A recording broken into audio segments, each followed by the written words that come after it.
Patricia Rubisch. And Patricia, the stage is yours.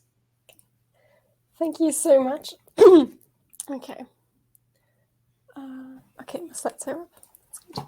So, yeah, thank you for having me and for giving me the opportunity to talk about my most recent work with Matthias Hennig. And what I want to do today is to introduce to you a novel pathway-based plasticity model. And by doing that, I also show the validity of the model and how it reproduces some standard experimental data from Synaptic Neuroscience. And we'll show you a few predictions of the influence of variable subthresholds membrane potential dynamics, which you can normally find in biological neurons. Okay, to start, I want to give you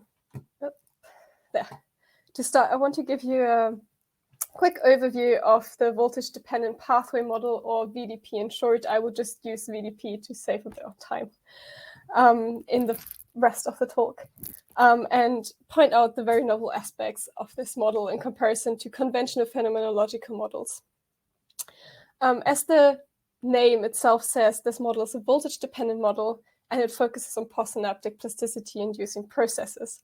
It is modeled as analogous to the NMDA-dependent long-term potentiation pathway. So this is the pathway shown in the flow diagram here in yellow. And the depression side of this model is modeled in analogous to the mGluR mitigated LTD pathway. So if you follow the blue parts of the diagram, this corresponds to all the depression-inducing variables.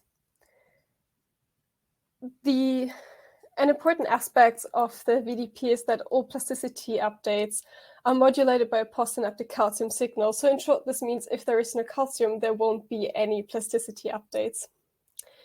The time courses of these three main components and the presynaptic component, the glutamate signal, are also plotted as the time development traces here on the bottom. I hope you can see my mouse, but if you follow my mouse or just look at the bottom plot of this, you can see the traces and the development of the activity over time of these four main components, which are important to compute the overall weight change. The processes here are actually induced by a positive spike pair, which means that the presynaptic spike is followed by postsynaptic activity.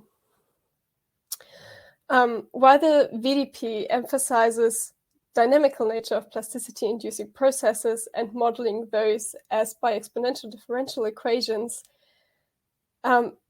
it does make this more complex than conventional voltage-dependent models, but the model itself does not reach the complexity of detailed biophysical models. So in fact, this means that the VDP is computationally efficient and can be used for large network simulations.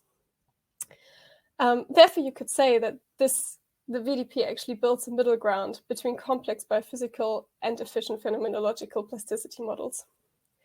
And just to pinpoint this really, really clearly, the main difference between conventional phenomenological models, disregarding whether they are based on calcium or voltage, is the order of the thresholding operations. So usually in these kind of plasticity models, you do have at some point in the equations a step where you take the variable you want to look at, so the membrane potential or the calcium levels, and threshold them. Just compare them to a set threshold and say, okay, now it's a positive or a negative change. In the VDP, so in conventional models, this is actually one of the last operations done in the model, and directly influences what sign the synaptic change has.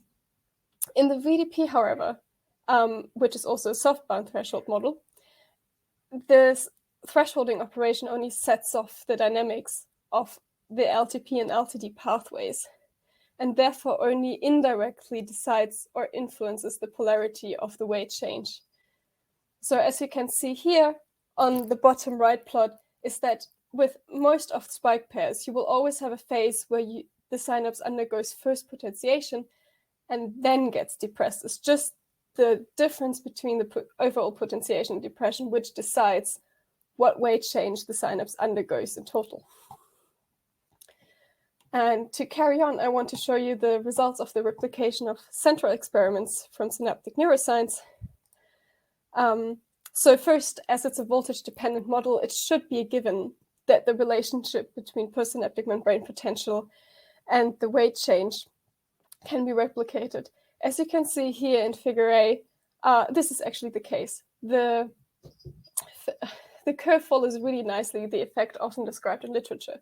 So you do have a phase where the synapse undergoes depression first, and then at intermediate membrane potential values, you have a reversal point where after that, with increasing potential, you will observe potentiation in the synapse.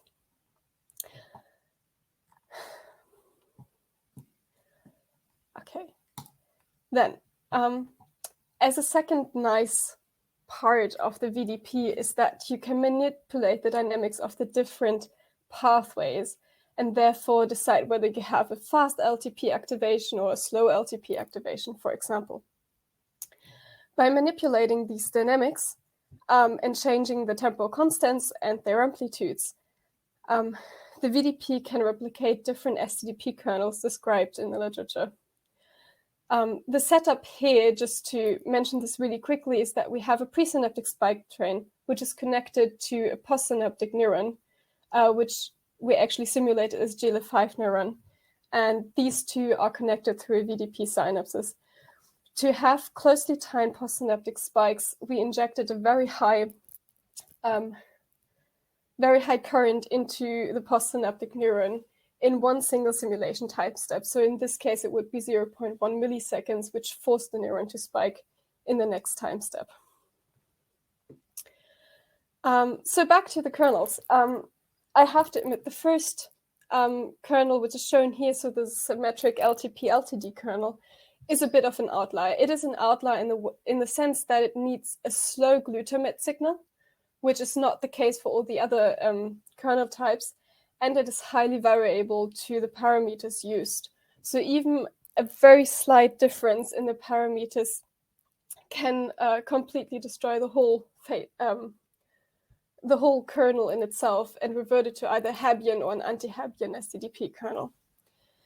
But to give you a better impression of what actually I mean by changing the dynamics and what kind of kernels need what kind of dynamics, I want to characterize the last four kernel types, which are a bit more stable with regard to the parameter settings. So the Hebbian STDP kernel is, for example, characterized by fast LTD pathway and a slow LTD pathway. And in contrast, the anti-Hebbian STDP kernel needs exactly the reverse setup. So this one will have a slow potentiation pathway and a fast depression pathway. For the single polarity kernels, those can have different dynamics of the pathways, but they are mostly characterized by the dominance of the respective amplitudes, which means that the potentiation pathway is way stronger for the symmetric LTP kernel than the depression pathway amplitude, and the other way around for the symmetric LTD kernel. The results I've shown you so far are focusing on only isolated spike pairs. So if you look at an example for multi-spike pairing directions, for example, the experiments here shown in C, we see that also the behavior of multi-spike pair interactions, often described in literature, is reproduced. The experiments we performed here was actually a replication of the protocol for the pairing frequency effect reported or presented by Teeter et al. In 2001 for the first time. For this protocol, we repeated 5 either positive spike pairs or negative spike pairs at varying frequencies. And you can see the frequency here plotted on the x-axis. So positive spike pairs, so a pre-spike followed by a postsynaptic spike, shows a positive proportional relationship with a pairing frequency, which is described very often in literature, while a negative spike pairs first induces depression in the synapses until a reversal frequency, which lies between 20 and 30 Hz normally, and then induces potentiation as an input frequency effect takes over, which normally is the stronger the frequency, the more potentiation the synapse undergoes.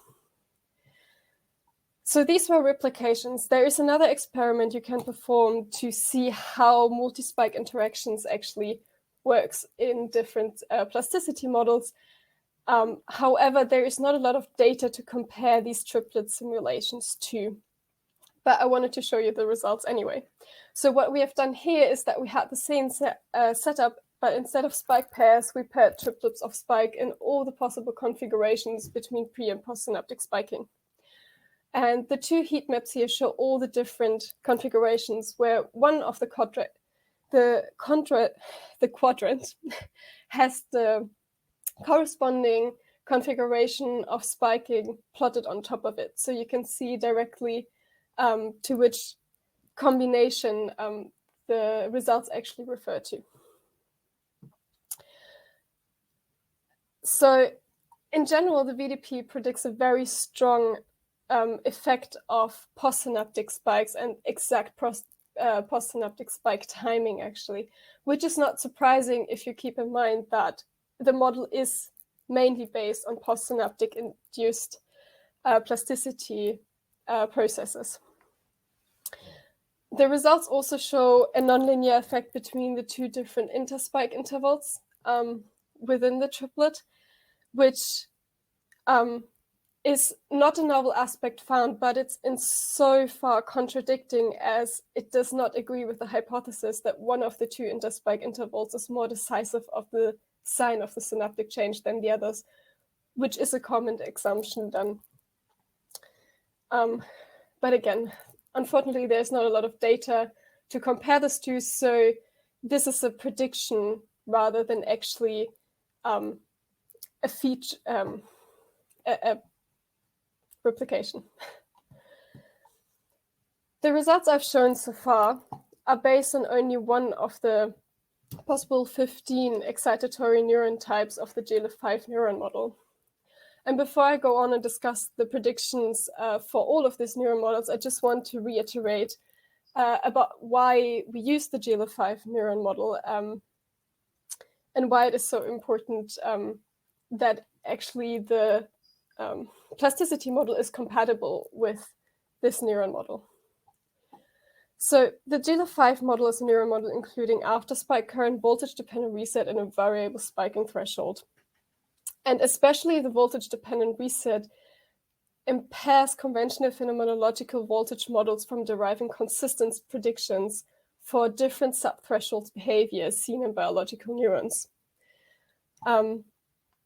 Furthermore, the Jl5 model has been fitted to replicate electrophysiological behavior of cortical neurons in mice, as presented by the paper introducing the model in 2018. And a clustering of those fittings resulted in 15 different neuron types, which behavior is actually here shown for 4 of these neuron types. And you can see that the behavior after the spike generations is distinct within all of these neuron types presented. And this is exactly what is impairing conventional neuron models, conventional plasticity models to derive at consistent predictions for all of these 15 neuron types.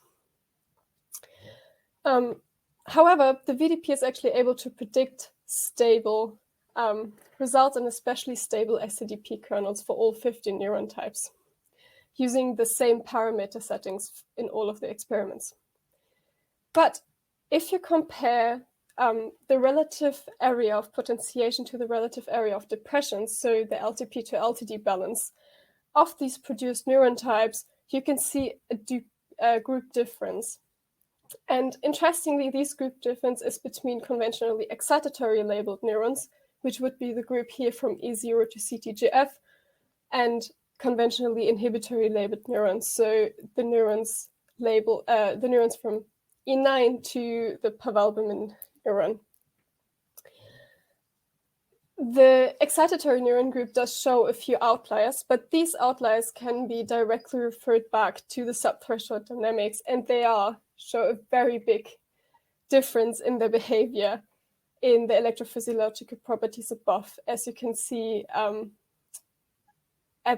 with the example of the CTGF neuron, which is the second plot in figure A.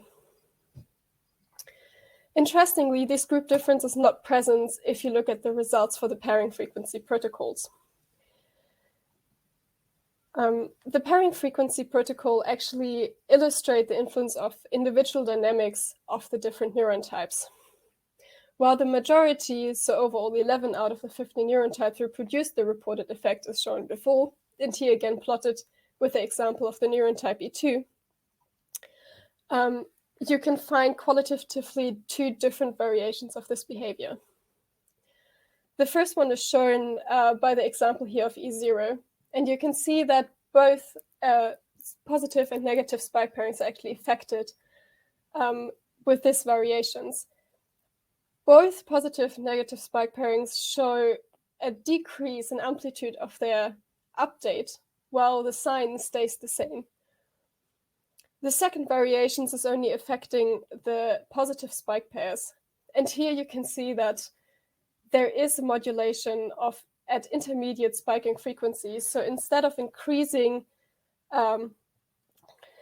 consistently with increasing pairing frequency, for these neuron types, you actually see a decrease in the amplitude for positive spike pairs at intermediate frequencies, and then an increase again for larger frequencies. Both of these variations can actually be argued to result in either self-regulations of the synapse and the synaptic change, or input frequency sensitivity. But further experiments are needed to investigate a possible functional component of this behavior, and this is actually just the results of the pairing frequencies experiment. And with this, I actually come to conclude my talk already. I just want to reiterate the main takeaways and advantages of the VDP again. So the voltage-dependent pathway model is an efficient biologically grounded model. It therefore offers a compromise between the advantages of phenomenological and biophysical models, and its validity is established by the replication of central experimental results, of which I showed you a subset. A further advantage of the VDP is actually its compatibility with more complex neuron models, which allows for a study of the influence of electrophysiological properties in standard plasticity protocols. Such a comparison predicts a strong variation of LTP and LTD balance in STDP experiments and a strong nonlinear influence of dynamical components. The source of these components can either be the subthreshold dynamics of the neuron types used or of the pathway, voltage-dependent pathway model itself. And to give you a short outlook, we actually plan and already are in the middle of expanding the setup to network experiments investigating the functional role of different STDP kernels, the neuron types and subthreshold fluctuations induced by inhibition in a more complex network setup. And with this, I want to thank you for listening and shout out and give a special thanks to my supervisor, Matthias Henning, and the Neurons and System groups, who gave me encouragement and very valuable comments throughout this work.